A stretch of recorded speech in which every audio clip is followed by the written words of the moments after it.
hanya dengan Rp15.000 per bulan, Anda telah turut berpartisipasi dalam menyebarkan dakwah bersama Tarbiyah Sunnah. Barakallahu fikum. Assalamualaikum warahmatullahi wabarakatuh. Alhamdulillahilladzi arsala rasulahu bil huda wa dinil haqq liyudhhirahu 'ala ad-dini kullihi walau karihal musyrikun, wa asyhadu an la ilaha illallah wahdahu la syarikalah iqraran bihi wa tauhidan, wa asyhadu anna Muhammadan abduhu wa rasuluh sallallahu alaihi wa ala alihi wa ashabihi wa sallama tasliman mazida wa ba'd. Para pendengar radio Tarbiyah Sunnah Bandung di mana saja Anda berada, juga para pendengar radio lain, para pemirsa Persada TV, Niaga TV, dan TV-TV lain, para netizen melalui akun manapun di mana saja Anda berada, juga para anggota Majelis Ta'lim Mumtaz Indonesia, para alumni haji dan umroh di bawah penyelenggaraan Nasratul Ummah Travel dan Mumtaz Travel di mana saja Anda berada.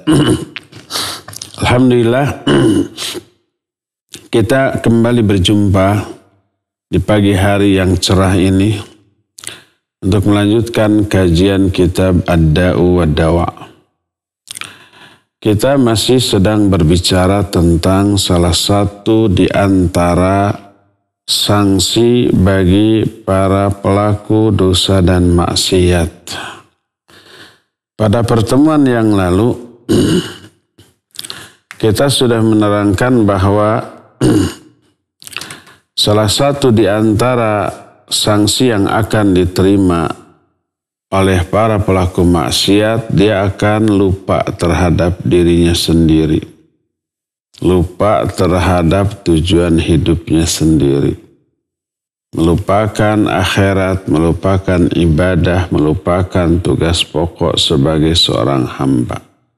Lalai dari akhirat karena terlalu ambisius mengejar dunia. Kita lanjut. Salah satu di antara efek buruk dari kemaksiatan adalah al-ma'asi tuzilun ni'amal hadirah wal wasilah. Maksiat itu bisa menghilangkan nikmat. Nikmat yang sudah ada, nikmat yang sudah teraih, dan nikmat yang berkesinambungan itu bisa dicabut oleh Allah Azza wa Jalla dari diri seorang hamba sebagai hukuman atas kemaksiatan yang dia lakukan. Sebagaimana penjelasan Al-Imam Ibnu Qayyim rahimahullah, wa min uqubatiha annaha tuzilun ni'amal hadirah wa qat'un ni'amal wasilah fatuzilul hasil wa taqta'ul wasil fa inna ni'amallah ma hufidha mawjuduha bimithli ta'atih wa lastujliba mafquduha bimithli ta'atih fa inna ma indahu la yunalu illa bi ta'atih. Di antara sanksi atau hukuman bagi para pelaku maksiat adalah bahwa maksiat itu bisa menghilangkan kenikmatan yang ada, memutus nikmat yang berkesinambungan, bisa mencabut nikmat yang sedang dirasakan, dan bisa sama sekali membongkar dari akar seluruh nikmat yang ada. Karena pada hakikatnya seluruh nikmat Allah hanya bisa terjaga, hanya bisa terpelihara, hanya bisa terpertahankan keberadaannya dalam diri kita hanya dengan ketaatan kepada Allah Azza wa Jalla. Dan ketika nikmat itu hilang dari diri kita, tak ada cara untuk bisa meraih kembali nikmat yang hilang tersebut kecuali dengan ketaatan. Hilang nikmat karena dosa dan maksiat dan bisa teraih kembali karena taubat dan taat. Karena apa yang ada di sisi Allah tidak bisa diraih kecuali dengan ketaatan kepadanya. Ayat menjelaskan hal tersebut, demikian juga hadis, demikian juga perkataan para sahabat, dan demikian juga penjelasan para ulama tentang hal ini.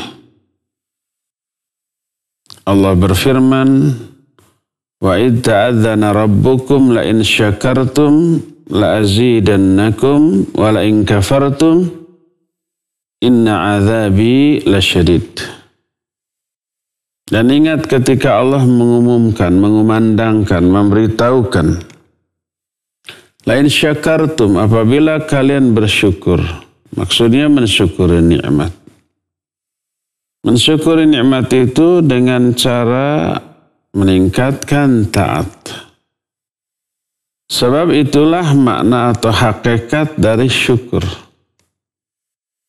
Sebagaimana para ulama menerangkan, di antara Al-Ghazali rahimahullah, yang dikukuhkan oleh Imam Ibnu Qudamah dalam kitab Mukhtasar Minhajul Qasidin, bahwa yang dimaksud dengan syukur ini juga diterangkan oleh Imam Ibn Rajab Al-Hamil dalam kitab Lataiful Ma'arif, menukil perkataan Al-Ghazali, syukur itu isti'malu ni'amillahi fi ta'atih. Syukur itu adalah menggunakan nikmat yang Allah gunakan untuk ketaatan. Di dalam ketaatan, mensyukuri nikmat harta, keluarkan zakatnya. Keluarkan infak dan sedekahnya. Pakai menyantuni orang-orang miskin, anak-anak yatim, janda-janda tua yang sudah tidak mampu bekerja. Itu ketaatan. Dan menggunakan harta untuk hal itu berarti mensyukuri nikmat harta.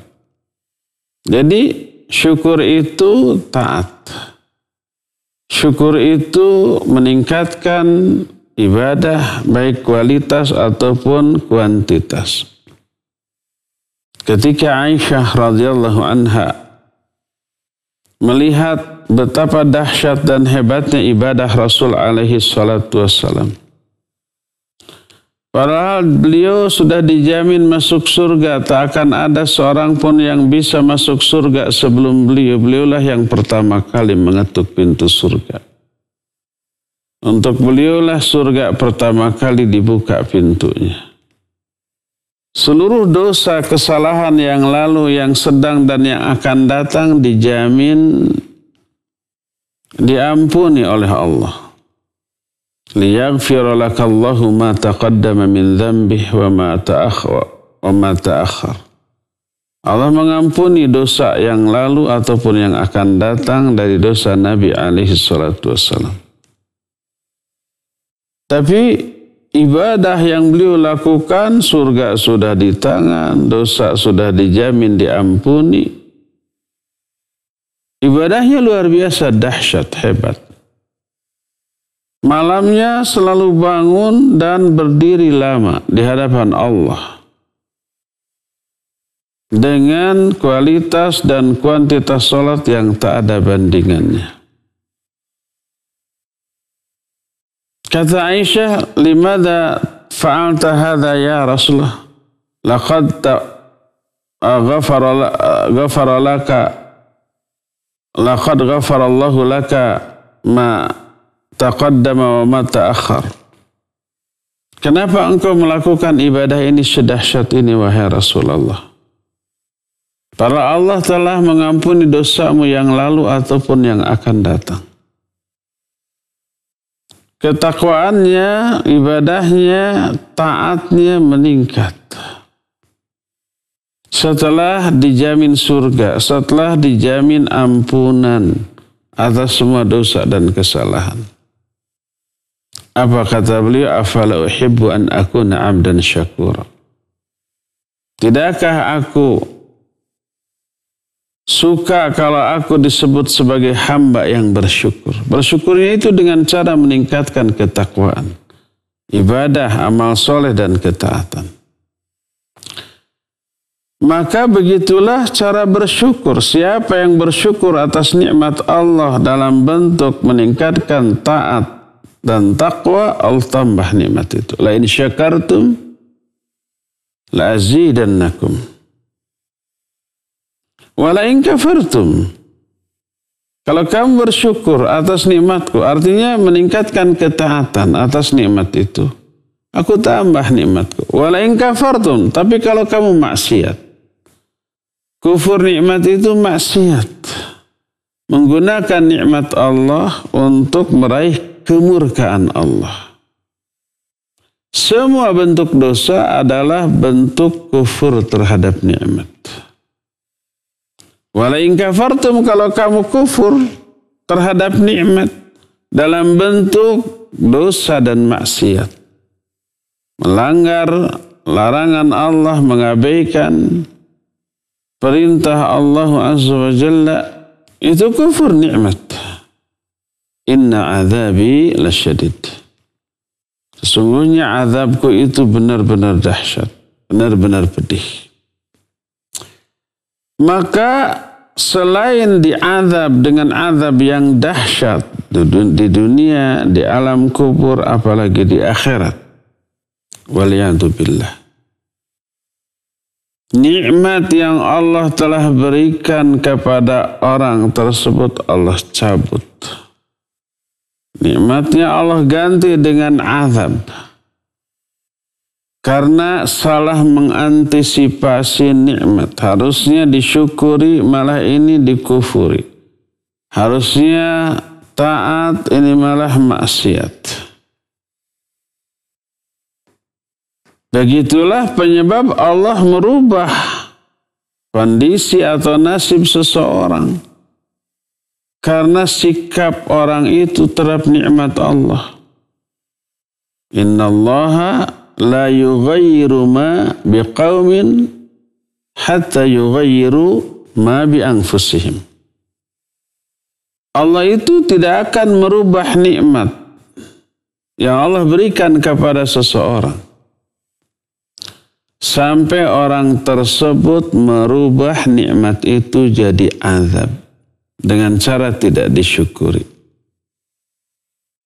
Itu makna yang terdapat dalam surah Ar-Ra'du ayat yang ke-11, Innallaha la yughayyiru ma biqaumin.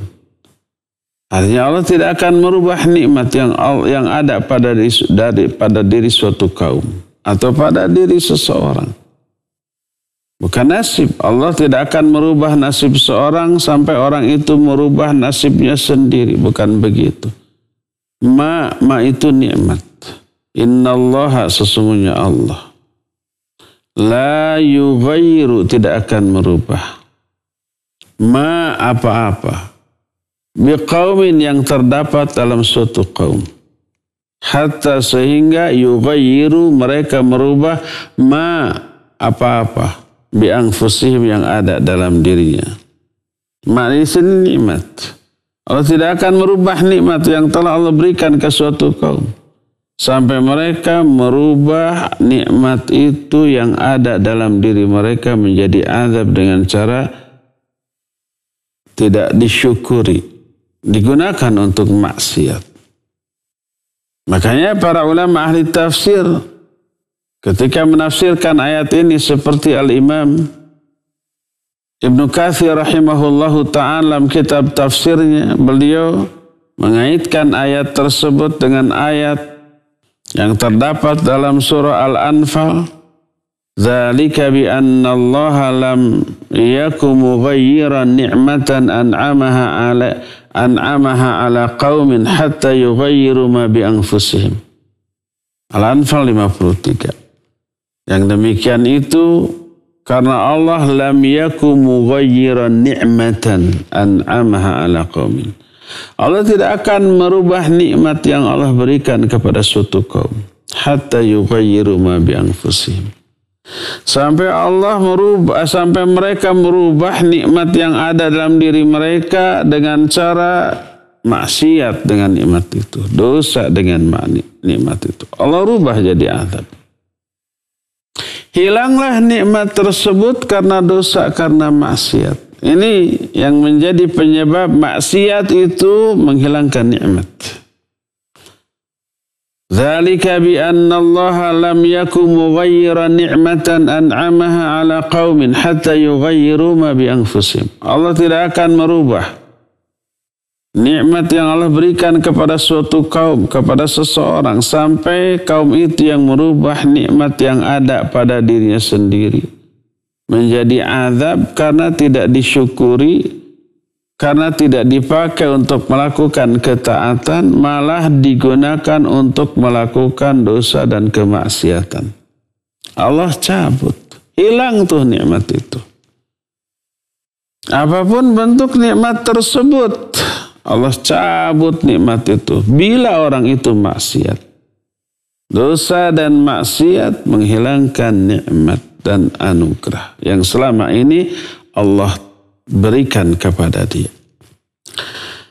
Tidak sekedar nikmat yang berupa materi, harta, tahta, jabatan gitu ya, atau mungkin saja nikmat yang berupa kesehatan. Bahkan yang bersifat immateri. Seperti contohnya kelezatan dalam melakukan ibadah, kekhusyuan, ketenangan, ketentraman, rasa khidmat, kelezatan rohaniah yang dirasakan ketika melakukan ibadah, amal soleh dan ketaatan, nikmat luar biasa. Itu bisa dicabut karena dosa dan maksiat. Salatnya hambar lagi nanti. Zikirnya, baca Qur'annya nggak khusyuk lagi nanti.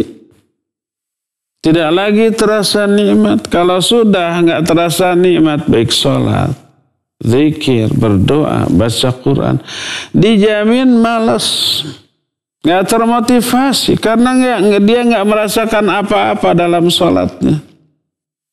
Ingin segera selesai.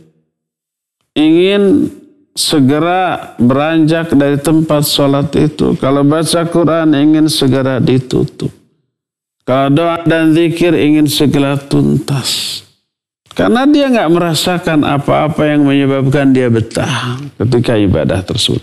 Allah sebut nikmat tersebut.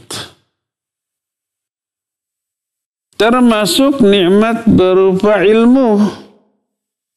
Kalau seseorang memiliki ilmu itu anugerah yang paling afdal setelah kenabian. Para ulama menyatakan bahwa la ajidu afdala ba'da nubuwah minal ilm. Aku tidak mendapatkan sesuatu yang lebih afdal setelah kenabian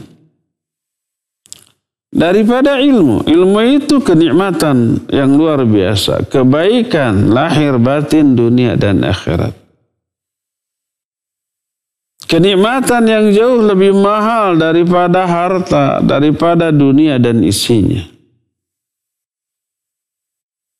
Maka kata Rasul sallallahu alaihi wasallam, "Faman akhadha bihaddin wafir." Siapa orang yang sudah memperoleh ilmu berarti dia memperoleh keuntungan yang sangat-sangat banyak.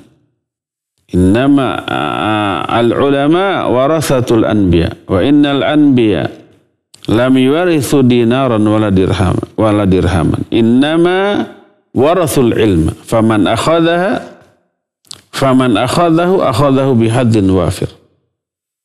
Para ulama ahli waris para nabi, sedangkan para nabi tidak mewariskan dinar atau dirham. Yang mereka wariskan adalah ilmu. Siapa yang sudah mengambil ilmu, berarti dia mengambil keuntungan yang banyak. Anugerah yang melimpah. Nikmat yang tak terkira. Makanya para ulama menyatakan la ajidu afdhala ba'dan nubuwati minal ilm. Aku tidak menemukan hal yang lebih utama, lebih afdal, lebih mahal, lebih berharga setelah kenabian dibanding ilmu. Kalau kenabian hanya bagi nabi. Kalau ilmu bagi setiap orang pun yang mau meraihnya bisa dia raih. Nikmat ilmu luar biasa. Dalam segala aspek. Lahir batin, individu ataupun lingkungan sekitar. Dunia sampai akhirat. Dan itulah yang disebut dengan al-hasanah dalam doa sapu jagat. Rabbana atina fid dunya hasanah wa fil akhirati hasanah wa qina adzabannar. Kata si pendoa yang dijelaskan di dalam ayat tersebut, wa minhum may yaqul, di antara orang mukmin ada yang berdoa, ya Allah berikan kepada kami kebaikan dunia, kebaikan akhirat, dan jaga kami dari api neraka. Kata Imam Sufyan Ats-Tsauri, dzakal ilm. Itulah ilmu. Ilmu ini 3 fungsi. Kebaikan di dunia, kebaikan di akhirat, dan yang bisa menghalangi, menyelamatkan kita dari api neraka. Itu ilmu. Tapi ketika orang bermaksiat, ilmu itu bisa dicabut oleh Allah Azza wa Jalla. Imam Ad-Dhahhak menyatakan, kata beliau, na'lamu anna man hafidhal Qur'an thumma nasiyahu bidhanbin yusibuhu. Kami tahu bahwa apabila ada seorang yang sudah hafal Al-Quran, sebagian, apalagi seluruhnya, atau mungkin seayat 2 ayat, sesurat 2 surat yang pendek, kemudian dia lupa, kami yakin, kami tahu bahwa itu disebabkan karena dosa yang telah dia lakukan. Dosa menyebabkan nikmat ilmu, nikmat hafalan Al-Quran dicabut, hafalan hadis dicabut. Pemahaman tentang banyak ilmu yang bermanfaat hilang dari dirinya, dicabut karena dosa. Itu pula yang dikatakan oleh Abdullah bin Mas'ud radhiyallahu an, inni la'alamu idza nasiya ar-rajulu ma ya'lamuhu. Aku yakin kalau seseorang lupa terhadap ilmu-ilmu yang sudah difahaminya, yang sudah diketahui sebelumnya, itu pasti karena dosa yang telah dilakukan oleh orang tersebut. Jadi nikmat ilmu yang ada dalam dirinya tercabut oleh Allah karena dosa. Karena maksiat. Dan ini terasa banget oleh para ulama zaman baheula. Kita lihat perkataan Imam Al-Baihaqi rahimahullah yang dinukil oleh para ulama, di antara dalam kitab Hilyatu Talibil Ilm. Dinukil sebuah perkataan dari Imam Al-Baihaqi, kunna natlubul ilm bighairi ilm. Kunna natlubul ilm li ghairillah fa'aba illa ayyakuna lillah.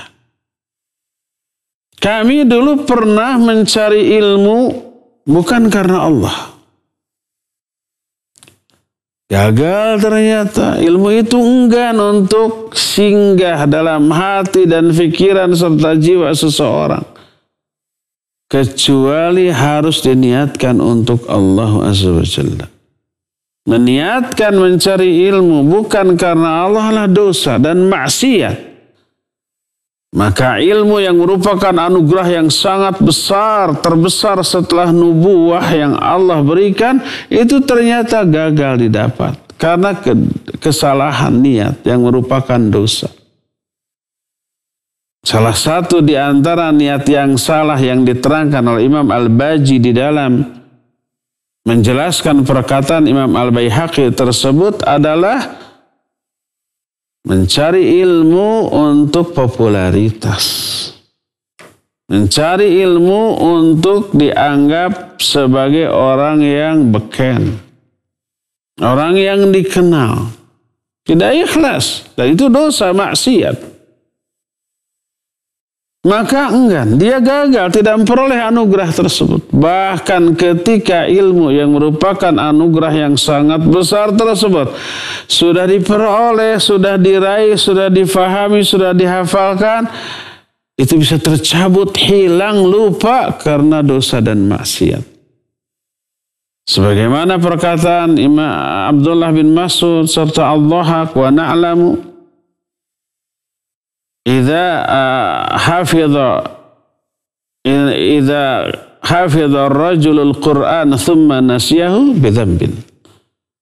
Kami tahu bahwa apabila seorang sudah menghafalkan Al-Quran lalu dia lupa, itu karena dosa.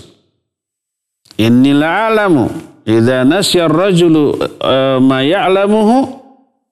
Aku yakin kalau seseorang lupa terhadap ilmu yang sudah diketahuinya, itu disebabkan karena dosa yang telah dilakukannya. Lihat, nikmat ilmu yang muasalah, yang berkesinambungan, yang permanen, mestinya itu hilang, tercabut. Karena apa? Karena dosa dan maksiat. Ini juga teralami oleh Imam Syafi'i rahimahullahu ta'ala. Beliau ketika akan menuliskan sebuah ilmu yang sudah difahami dan dihafalkannya, tiba-tiba lupa. Akhirnya beliau konsultasi curhat kepada gurunya, namanya Imam Waqi'. Apa yang dikatakan oleh Imam Waqi'? Kamu ini sudah dosa, sudah melakukan dosa dan maksiat. Maka tinggalkan dosa tersebut. Karena sungguhnya ilmu itu cahaya dari Allah dan cahaya Allah tidak akan Allah berikan kepada ahli maksiat. Kejadian ini diabadikan oleh Imam Syafi'i dalam sebaik syair. Syair ini bisa kita dapat dalam kitab Diwan Asy-Syafi'iyah. Berkata Imam Syafi'i, syakautu ila waqi su'a hifdhi فارشدني إلى ترك المعاصي وأخبرني بأن العلم نور ونور الله لا يهدى للعاصي. Aku curhat kepada Imam Waqi' tentang buruknya, jeleknya hafalanku. Maka beliau memberikan bimbingan wejangan kepadaku agar aku meninggalkan dosa, meninggalkan maksiat. Wa arsyadani ila tarkil ma'asi. Tarkil ma'asi, tinggalkan dosa-dosa dan maksiat. Wa akhbarani, lalu beliau menerangkan kepadaku, bi annal ilma nurun wa nurullah la yuhda lil 'asi. Sesungguhnya ilmu itu cahaya dan cahaya Allah tidak akan diberikan kepada orang-orang yang maksiat. Lihat, kemaksiatan menghilangkan nikmat ilmu. Berkata Imam Malik rahimahullahu ta'ala, ketika memberikan wejangan berharga kepada muridnya yang super cerdas, Imam Syafi'i rahimahullah, sekali diterangkan hafal, sekali baca langsung hafal, dan kalau sudah hafal melekat kuat. Kata Imam Malik, inni ra'aitu anna Allah qad ja'ala fi qalbika nuran fala tudfi'hu bi dhulumatil ma'siyah. Sesungguhnya aku melihat bahwa Allah telah memberikan cahaya dalam hatimu. Anugerah, nikmat luar biasa. Cahaya berupa ilmu. Jangan kamu padamkan cahaya itu dengan gelapnya kemaksiatan. Maksiat bisa menghilangkan nikmat ilmu. Allahu Akbar. Jadi segala sesuatu yang ada di sisi Allah tidak bisa diraih kecuali dengan ketaatan, dengan ketakwaan. Ketika taat hilang berganti maksiat. Ketika takwa hilang berganti dosa, hilang pula lah nikmat dan berganti dengan azab. Wa qad ja'alallahu subhanahu likulli syai'in sababa wa afat. Allah telah menjadikan untuk segala sesuatu itu sebab-sebab untuk meraihnya dan sebab-sebab yang menyebabkan sesuatu itu hilang. Penyebab tidak teraihnya sesuatu dan penyebab hilangnya sesuatu setelah teraih. Allah terangkan. Allah sudah jadikan. Kalau kita umpamanya miskin, tidak memiliki harta. Bagaimana caranya agar harta itu bisa didapat? Allah sudah tetapkan sebab-sebab cara meraih harta. Kalau sebab ini dilakukan, harta teraih. Dan Allah juga sudah menetapkan sebab-sebab harta itu susah teraih. Dengan kemalasan, dengan dosa dan maksiat, dengan ketidakseriusan, kecurangan dan lain-lain bisa luput. Cara meraih harta ini, cara gagal dalam meraih harta ini begini. Dan ketika harta ini sudah teraih, bagaimana caranya agar terpertahankan bahkan bisa berkembang lebih banyak? Allah tetapkan sebabnya. Dan juga Allah tetapkan sebab-sebab hilangnya harta itu setelah kita miliki. Dan tidak hanya harta, apapun itu, ilmu, kelezatan, kenikmatan dalam beribadah, rasa khusyuk dan khidmat ketika taqarrub kepada Allah Azza wa Jalla. Ada sebabnya dan ada penghalangnya dan ada penyebab kalau itu sudah teraih bisa hilang. Segala sesuatu telah Allah tetapkan. Nah, maka Allah menjadikan sebab-sebab teraihnya kenikmatan berupa ketaatan. Ketaatanlah yang menjadi sebab teraihnya kenikmatan, sedangkan Allah menjadikan kemaksiatan sebagai penyebab dua hal. Pertama, menjauhnya kenikmatan sebelum kenikmatan itu kita raih. Susah nikmat itu kita raih. Itu karena dosa, karena kemaksiatan. Yang kedua, penyebab hilangnya kenikmatan setelah kenikmatan itu mampu kita raih. Ketaatan penyebab teraihnya kenikmatan, dosa dan maksiat menyebabkan hilangnya kenikmatan setelah kenikmatan itu teraih. Maka berkata Imam Ibnu Qayyim, فَإِذَا أَرَادَ اللَّهُ حِفْظَ نِعْمَتِهِ عَلَى عَبْدِهِ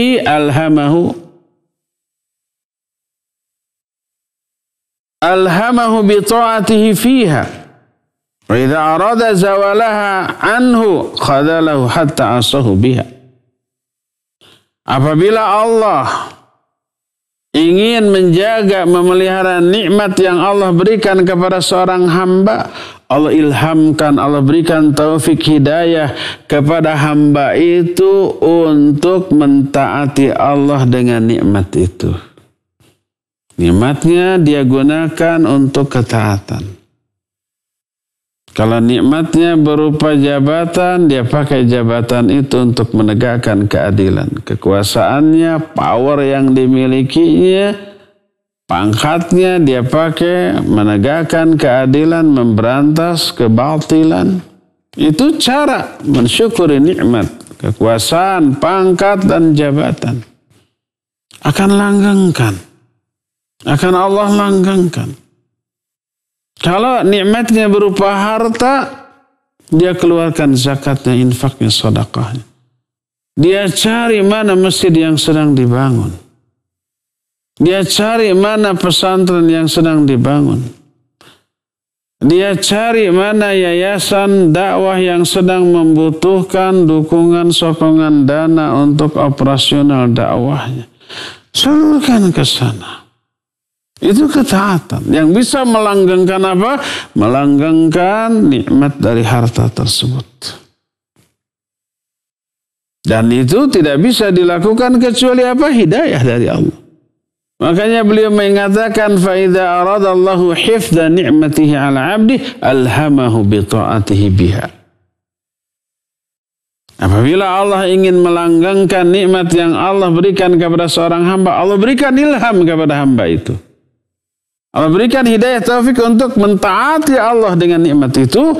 Sebaliknya وَإِذَا أَرَادَ زَوَالَهَا عَنْهُ khadalahu hatta asahu biha. Kalau Allah ingin mencabut, menghilangkan nikmat yang Allah telah berikan kepada seorang hamba, Allah hinakan hamba itu sehingga dia bermaksiat dengan nikmat itu kepada Allah. Hartanya tidak dia gunakan untuk ketaatan, tapi untuk dosa dan kemaksiatan.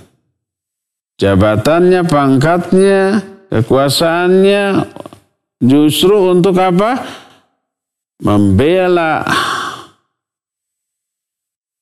Membela yang batil dan memberantas yang benar. Karena yang benar itu suka bawel, suka iseng, usil gitu.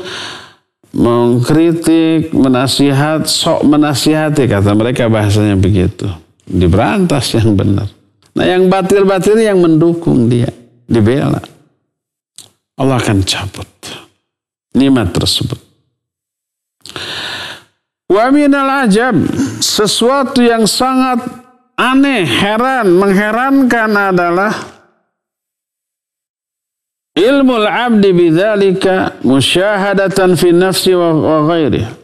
Sima'an lima ghaba anhu min akhbari man uzilat ni'amullahi anhum bima'asihi wa huwa muqimun ala ma'siyatillah. Sesuatu yang aneh, sesuatu yang mengherankan adalah seorang hamba mengetahui hal itu. Tahu bahwa nikmat Allah hanya bisa diraih dengan taat.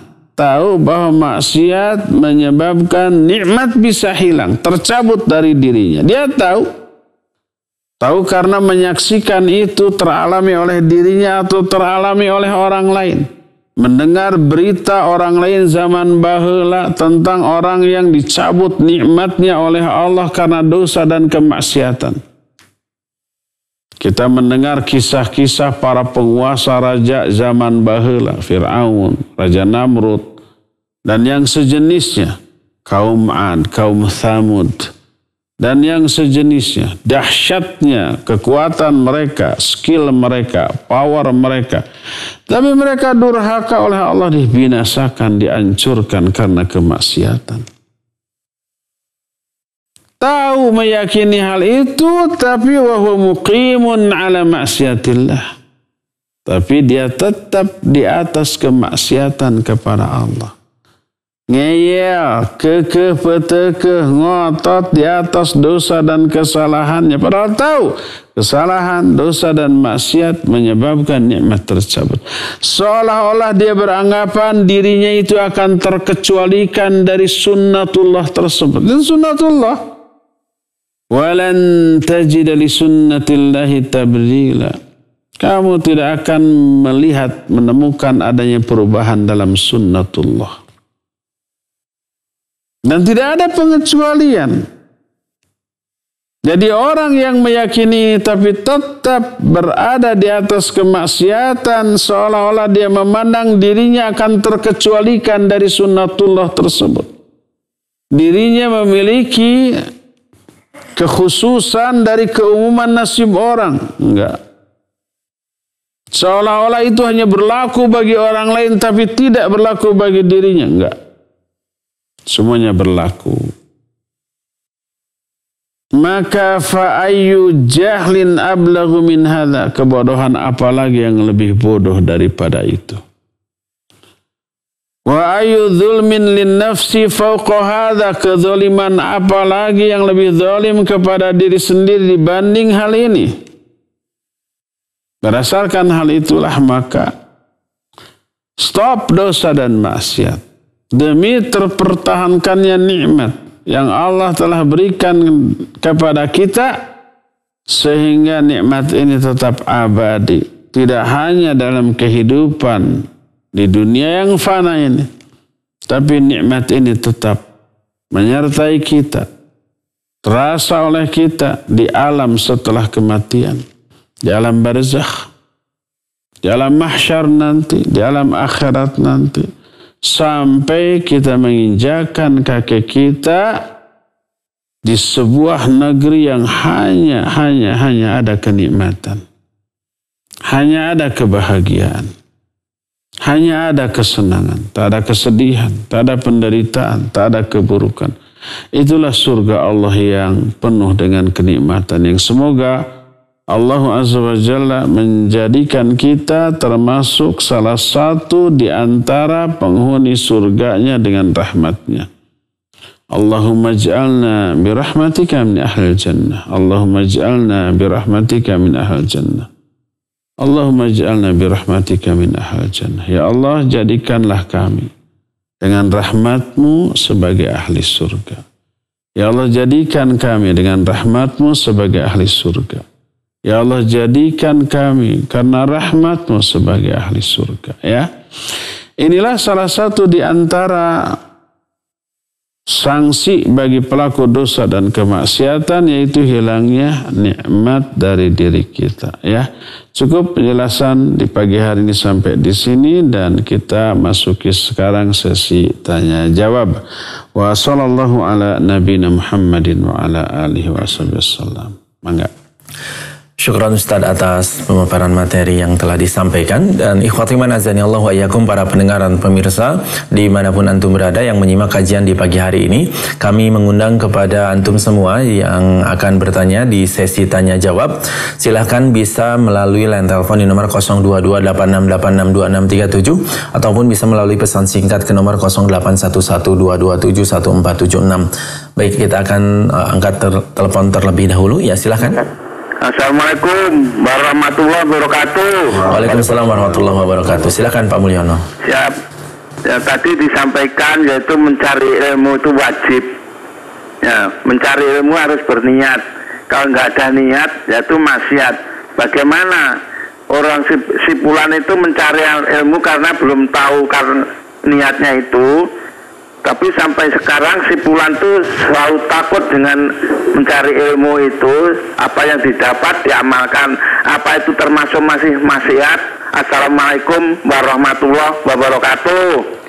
Waalaikumsalam warahmatullahi wabarakatuh. Pak Mulyono, iya. Mencari ilmu wajib dengan niat yang ikhlas, bukan tidak punya niat. Nggak ada orang yang beramal tanpa niat. Semua orang beramal dengan niat. Hanya ada yang benar, ada yang salah, ada yang baik, ada yang buruk. Salah satu makna dari innamal a'malu binniyat, maknanya adalah semua amal itu pasti dengan niat. Tidak ada orang yang beramal tanpa niat. Orang ke masjid pasti dengan niat. Kalau ada orang yang menyatakan saya mah nggak punya niat apa-apa, ke masjid teh iseng aja, berarti niatnya iseng. Iseng adalah sebuah niat. Jadi mencari ilmu wajib dengan niat yang baik, yang benar, ikhlas karena Allah Subhanahu wa Ta'ala. Ingin meraih ridhonya, ingin meraih semua yang Allah janjikan bagi orang yang mencari ilmu. Termasuk menghilangkan kebodohan dari dirinya dan dari diri orang lain. Kata Imam Ahmad, al-ilmu la ya'diluhu syai'un in sahhatin niyah. Ilmu itu tidak ada bandingannya kalau niatnya benar. Ditanya kaifa dzalik, bagaimana niat yang benar itu? Beliau menjawab, yanwi li raf'il jahli an nafsihi wa an ghairihi. Dia meniatkan mencari ilmu untuk menghilangkan kebodohan dari dirinya dan dari diri orang lain. Jadi wajib ikhlas. Ketika tidak ikhlas, dia terjerumus ke dalam dosa dan maksiat. Dia tidak akan bisa mencium baunya surga. Man ta'allama ilman mimma yubtagha bihi wajhullahi azza wa jalla la yata'allamuhu illa liyusiba bihi arada minad dunya lam yajid arfal jannah yaumal qiyamah yakni rihaha. Siapa orang yang mencari sebuah ilmu yang harus dicari untuk memperoleh wajah Allah, tapi dia tidak mencari ilmu itu kecuali untuk meraih keuntungan dunia, dia tidak akan bisa mencium baunya surga di hari kiamat nanti. Jadi wajib mencari ilmu dengan niat yang benar, yang tulus. Apa niat yang tulus? Niatkan mencari ilmu untuk meraih ridha Allah, meraih kecintaan Allah, rahmat Allah, pujian dan sanjungan Allah di hadapan para malaikat, doa para malaikat, pahala, ampunan, dan meniatkan menghilangkan kebodohan dari diri sendiri dan dari diri orang lain. Dan semua yang Allah janjikan itu ikhlas dalam mencari ilmu. Jangan diniatkan untuk mencari dunia. Baik dunia itu harta, saya mau mencari ilmu biar kaya. Saya mencari ilmu biar berkuasa. Saya mencari ilmu supaya beken, supaya terkenal, supaya populer. Saya mencari ilmu supaya menjadi rebutan para wanita. Nggak boleh. Itu adalah niat yang salah dalam mencari ilmu. Nah, sekarang bagaimana kalau orang mencari ilmu niatnya salah? Bagaimana? Teruskan saja dengan niat tersebut. Nanti dengan ilmu dia akan tahu, oh ternyata ilmu itu nggak boleh dicari dengan niat karena dunia. Nanti dia akan merubah niat. Dan inilah yang dialami oleh para ulama, seperti perkataan Imam Al-Baihaqi tadi, talabnal ilma li ghairillah fa'aba. Ilmu itu kami dulu pernah mencari ilmu bukan karena Allah, ternyata gagal. Akhirnya setelah ilmu kita pelajari ternyata wajib ikhlas, akhirnya berubah niat. Ini yang menyebabkan dibolehkannya membujuk orang kafir agar masuk Islam dengan harta.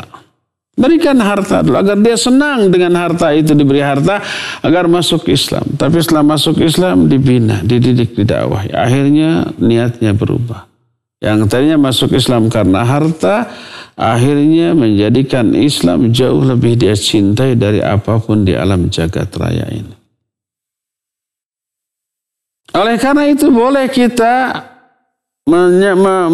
memasang strategi dakwah dengan iming-iming dunia agar orang tertarik, umpamanya hadir ke kajian. Siapa yang hadir dikasih door prize, dikasih hadiah. Siapa yang hadir ada makanan minuman gratis. Kalau zaman sekarang siapa yang hadir dikasih umpamanya masker gratis, dikasih hand sanitizer gratis yang bisa dibawa-bawa.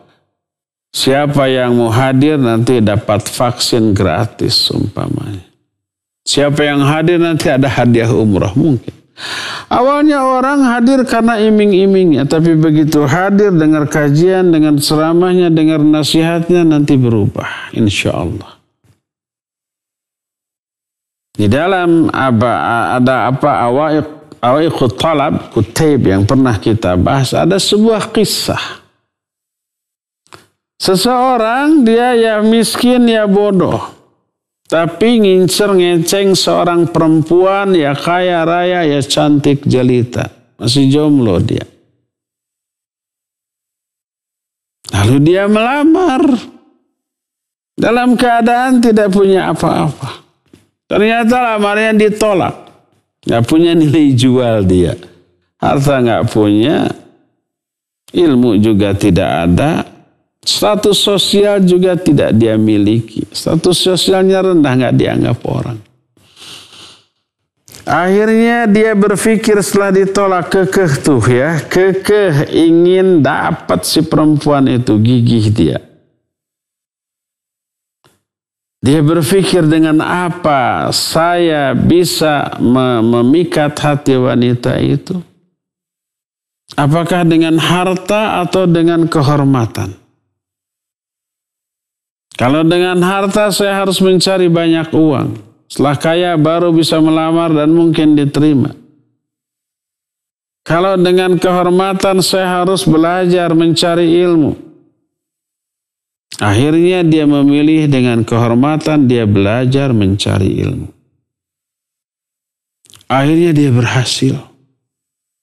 Awalnya mencari ilmu untuk memperoleh wanita yang dikecengnya tadi. Setelah belajar ilmu nggak boleh diniatkan. Akhirnya dia ikhlas tulus dan menjadikan ilmu sebagai segala-galanya. Akhirnya dia tidak punya hajat, tidak punya minat lagi ke perempuan itu.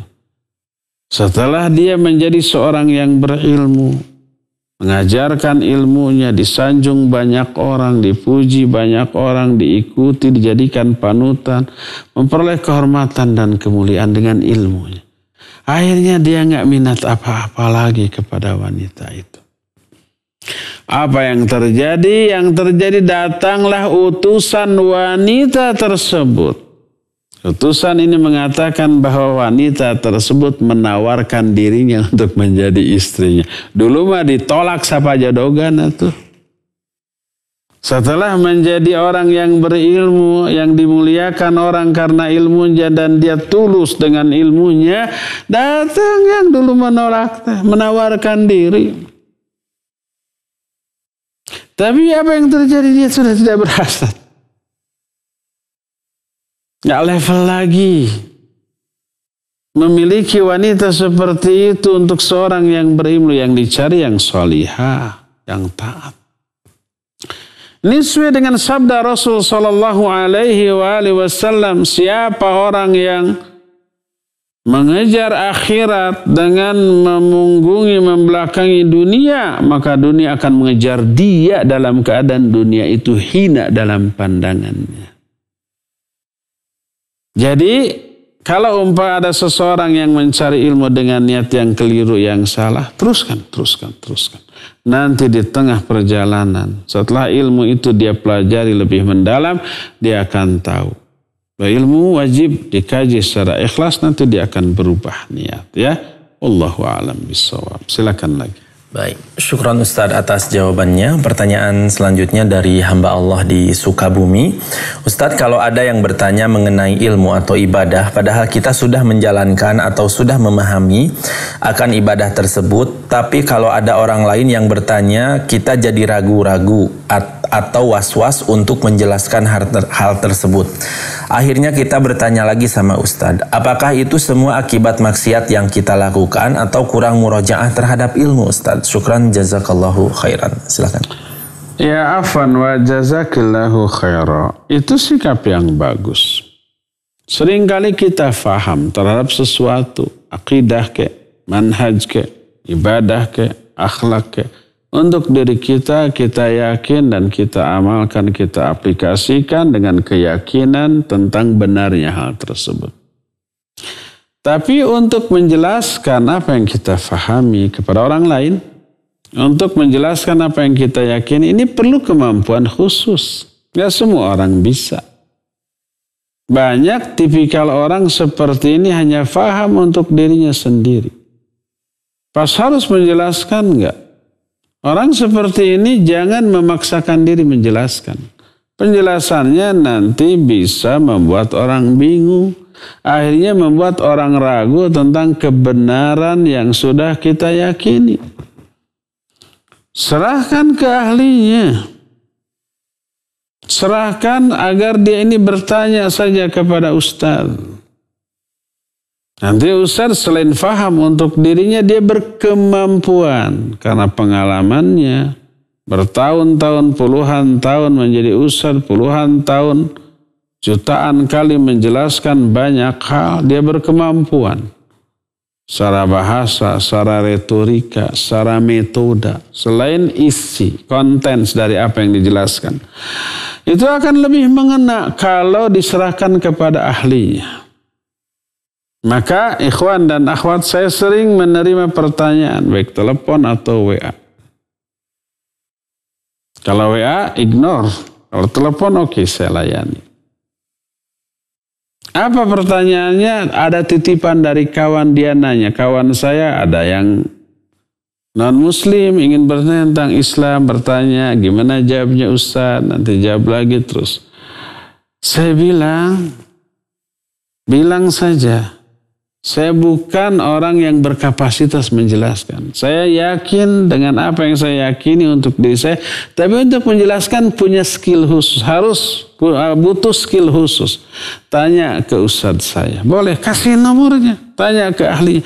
Jangan kita memaksakan diri menerangkan, menjelaskan, nanti membuat syubhat. Penjelasan kita tidak memuaskan karena kebodohan atau keterbatasan ilmu kita tentang hal itu. Nggak tahu dalil, nggak tahu logika ya untuk menjelaskan hal tersebut, nggak faham, nggak pengalaman, kurang bahan dan seterusnya, akhirnya penjelasannya nggak sampai. Dan jangan umpamanya sok pertanyaan apa lagi, nanti tanya ke Ustaz, liar jadinya. Nanti kalau Ustaz tahu dia bertanya begini, dia akan melihat sebelum menerangkan ini ada hal lain yang dulu, yang harus dijelaskan terlebih dahulu, baru sampai ke sini. Jangan lupa ada pertanyaan langsung ke Ustaz, dia jawab lagi ke sana, ada pertanyaan lagi, prosedural ya. Jangan, itu berbahaya, bisa menimbulkan kesalahpahaman. Berdasarkan hal itu, jangan paksakan diri kita untuk menjelaskan ke orang lain. Suruh tanya, afwan, saya yakin hanya untuk diri saya, tapi saya tidak berkemampuan untuk menjelaskan. Sebab untuk menjelaskan butuh skill khusus. Ya, banyak orang pintar, profesor, doktor, tapi tidak bisa untuk menjadi dosen. Menjelaskan. Dia peneliti, dia penulis. Untuk dirinya bisa mengungkapkan dalam bentuk tulisan. Tapi untuk ngomong beda lagi. Ada orang pintar ngomong, untuk nulis nggak mampu. Ada pintar nulis, untuk ngomong nggak bisa. Ada orang yang faham untuk dirinya, yakin. Pas mau menjelaskan tidak memiliki kemampuan untuk itu. Ya. Jadi ya memang harus demikian. Kita meyakini suatu, tapi kalau umpamanya orang bertanya, kita tidak mampu menjelaskannya dengan penjelasan yang gamblang ya. Itu bukan karena ragu terhadap apa yang kita yakini, tapi kita tidak memiliki kemampuan saja untuk menjelaskannya. Suruh tanya ahlinya ya. Wallahu a'lam. Syukran Ustaz atas jawabannya. Ikhwati manazanillahu wa iyyakum, kami kembali mengundang kepada antum semua yang akan bertanya secara langsung melalui line telepon di nomor 0228686267. Silahkan bisa melalui line telepon di nomor 0228686267 atau bisa juga mengirimkan pertanyaannya melalui pesan singkat ke nomor 0811227146. Pertanyaan selanjutnya Ustaz.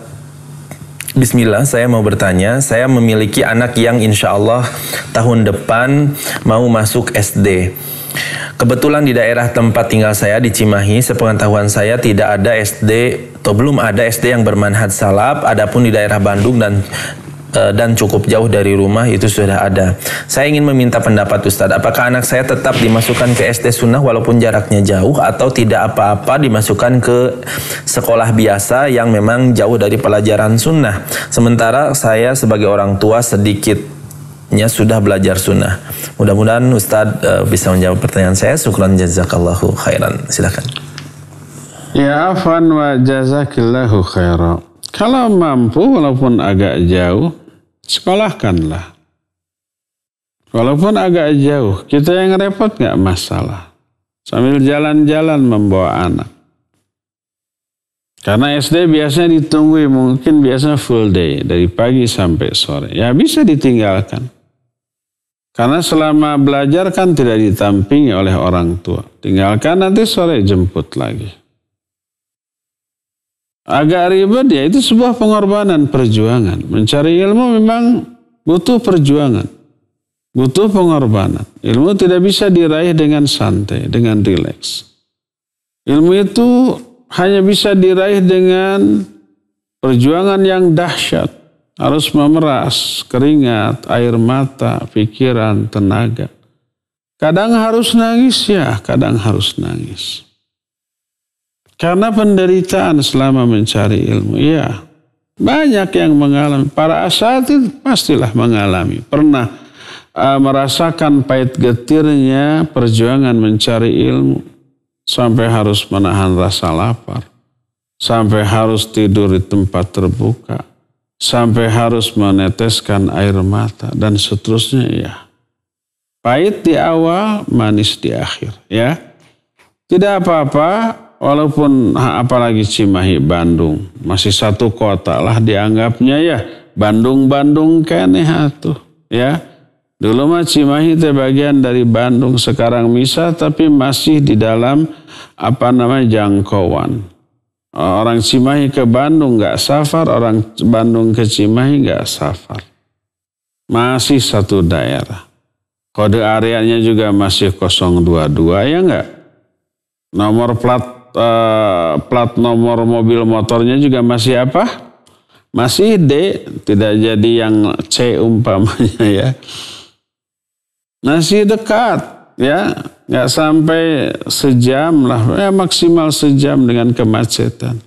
Sama aja ya dengan dari Bandung, dari satu bagian ke bagian lain bisa sejam karena kemacetan. Kalau dengan motor bisa setengah jam.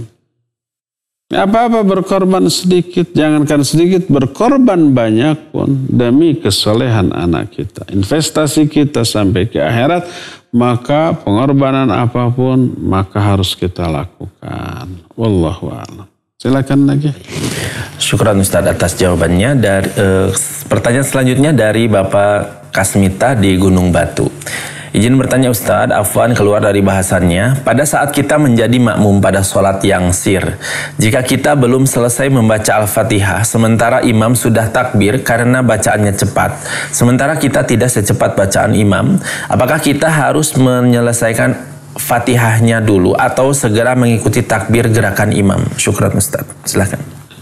Iya, afwan. Pak Kasmita di Buah Batu, di Gunung Batu. Cimindi, Bandung kan ya? Kalau umpamanya sholat zuhur dan asar yang sir, mungkin kita masbuk atau mungkin kita dari awal, dari takbiratul ihram. Tapi imam ini mungkin sudah terlatih ngebut. Kita baru maliki yaumiddin, ini sudah takbir ruku. Apa yang harus kita lakukan? Percepat semampu kita. Kalau kita sudah hafal tipikal imam seperti itu dan nggak bisa diganti umpamanya, nggak ada yang berani mengganti. Orangnya orang tua, sok kuasa, nggak ada yang berani mengganti. Bacaannya salah-salah. Banyak yang bacaannya bagus nggak berani. Ada tipikal imam atau orang yang kayak gitu ya mungkin.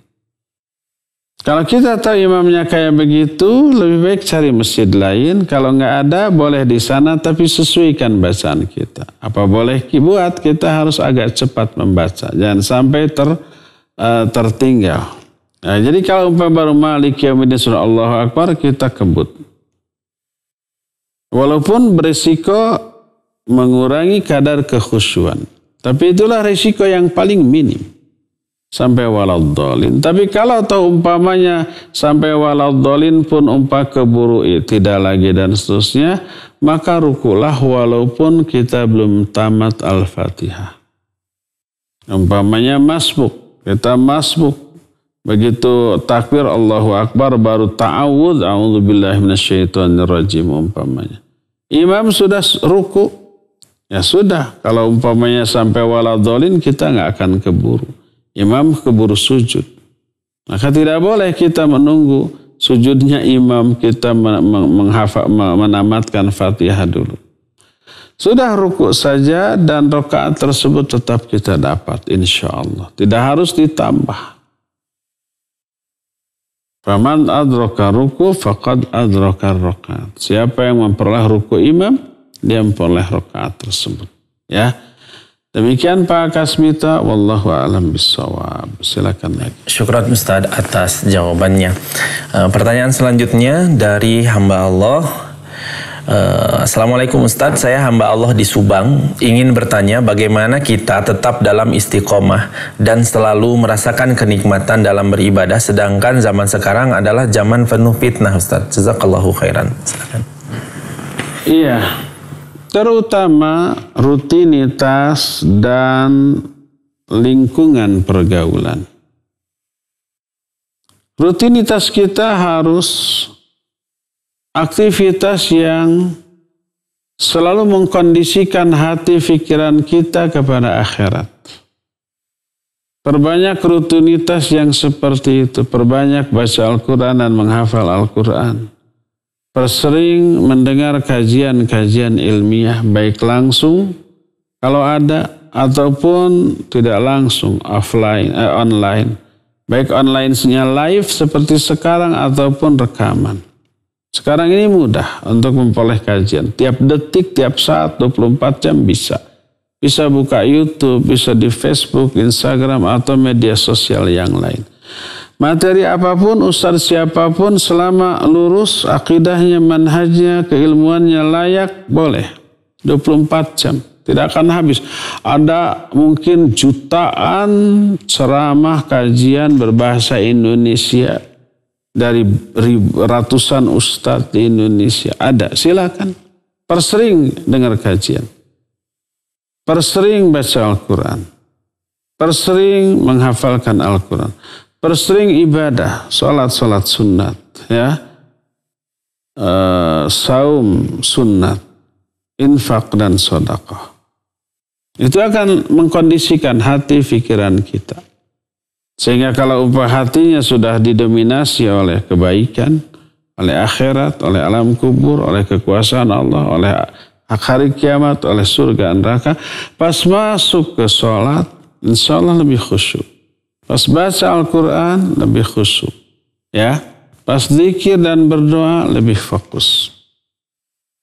Itu yang pertama. Dan hindarkan rutinitas yang melalaikan. Hindarkan umpamanya rutinitas hanya memburu berita-berita duniawi. Peristiwa-peristiwa yang update, yang aktual. Yang tidak ada manfaatnya untuk agama kita. Sekedar informasi saja. Apalagi kalau beritanya tentang aib orang. Semacam infotainment. Semacam umpamanya isu gosip tentang pribadi orang tertentu. Nggak perlu itu semuanya. Hindarkan.